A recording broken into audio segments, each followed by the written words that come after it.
Een van ons nuwe coaching vriendinne se seun is 'n narkotiseer en sy vrou is 'n pediater. En hulle albei ondersteun die carnivore dieet.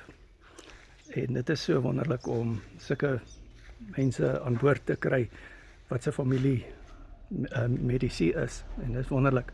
So jy weet nooit, dalk is jou narkotiseer 'n carnivore. Ja. So ons het ook die kindervoeding bootcamp gedoen en natuurlik is die carnivore dieet die ideale dieet vir 'n kind se ontwikkeling. Hoe anders kan dit wees? Binne in die carnivore dieet is al die nutriënte wat 'n kind wat ontwikkel nodig het.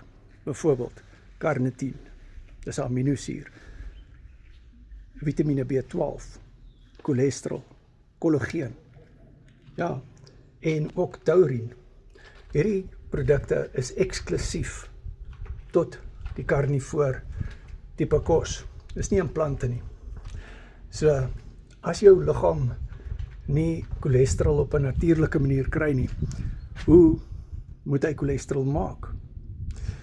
En hy maak dit natuurlik van saadolie af, wat 'n slegte idee is. Wat's op my? Dan doen ek en jy 'n carnivore keto coaching sessie. Ek coach al vir 6 jaar op die carnivore dieet en ek doen al self die carnivore vir 7 jaar. En ek het my eie hoë bloeddruk uitgesorteer met die carnivore dieet. My bloeddruk vanoggend was 125 op 85 gewees, sonder enige bloeddrukmedikasie. My nommer is in die bio. What's up my?